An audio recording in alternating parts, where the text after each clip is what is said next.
when a modern army declared war on giant flightless birds and lost. Imagine soldiers armed with machine guns, trucks, and military strategy, not battling an enemy nation, but chasing flocks of enormous, flightless birds across the vast Australian outback. It sounds like the plot of a bizarre comedy movie, but this strange chapter in history actually happened. In 1932, Australia fought a war against emus, and the birds won. This is the incredible, almost unbelievable story of the Great Emu War, a tale of military blunders, desperate farmers, clever birds, and a national embarrassment that remains one of the most surreal military episodes in modern history. The story begins in Western Australia, just a few years after World War I.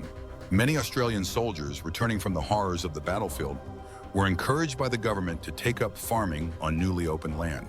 These veterans were given plots to grow wheat and support the nation's agricultural boom. But farming in the Australian outback wasn't easy. The land was dry, the infrastructure was poor, and to make matters worse, the Great Depression had struck by the early 1930s. Wheat prices crashed, farmers were barely surviving, and government promises of subsidies failed to materialize. And then came the emus.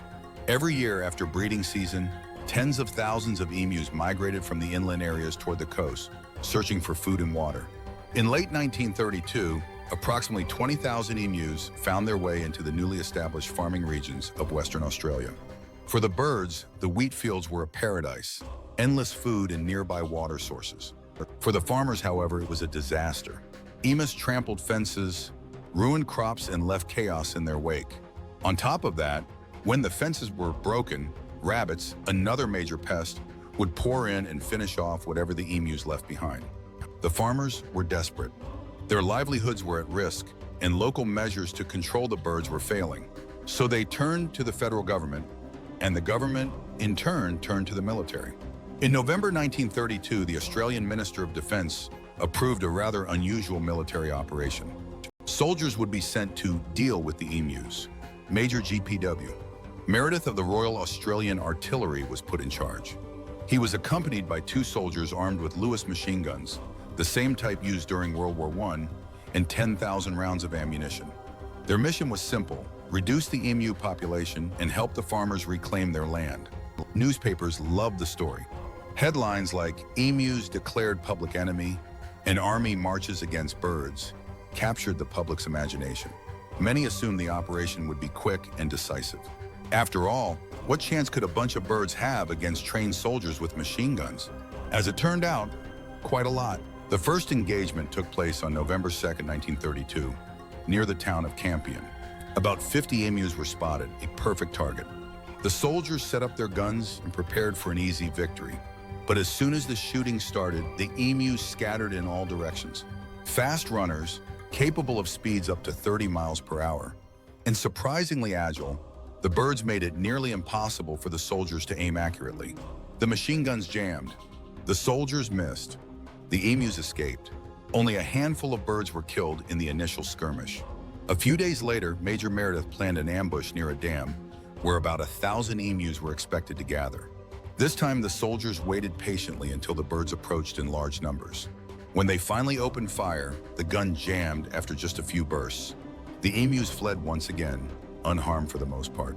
The soldiers began to realize that these birds were not easy targets. They traveled in small groups, seemed to have lookouts, and were quick to scatter at the first sign of danger. Meredith later compared their tactics to guerrilla warfare. Determined to turn the tide, the military tried mounting a machine gun on a truck.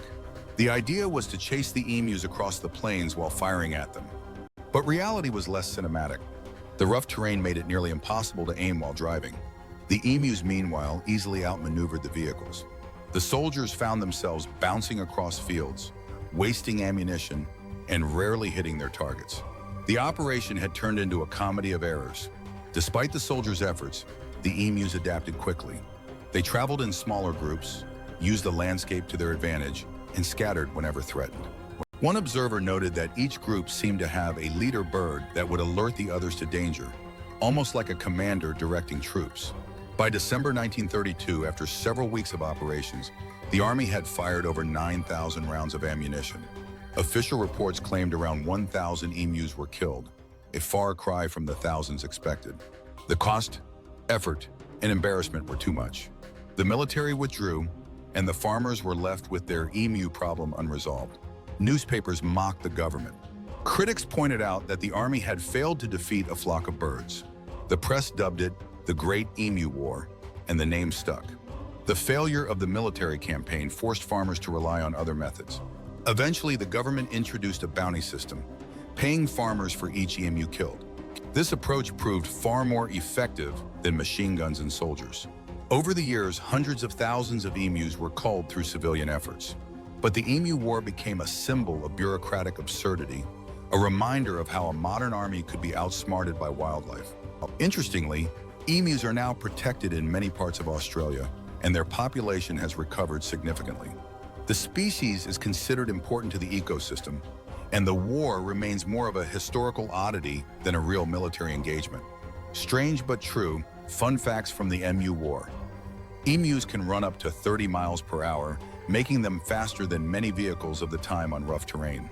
And the Lewis machine guns used in the war were heavy, prone to jamming, and ill-suited for chasing birds. Some emus seem to shrug off bullets, likely due to their thick feathers and resilient bodies. Major Meredith was reportedly impressed by the bird's toughness and cunning, even though they humiliated his unit. And the Emu War was technically not an official war, no declaration was made, but the nickname captured public imagination. And this event is often taught in Australian schools as both a historical fact and a humorous cautionary tale about underestimating nature. The Great Emu War of 1932 remains one of history's most bizarre events, a real military operation against birds that ended in defeat. It's a story that blends desperation, human error, natural resilience, and unintended comedy. It reminds us that nature doesn't always bend to human will. Sometimes the enemy doesn't need tanks or planes, just speed, numbers, and a good sense of timing. So next time you see an emu, remember, these birds once took on an army and won.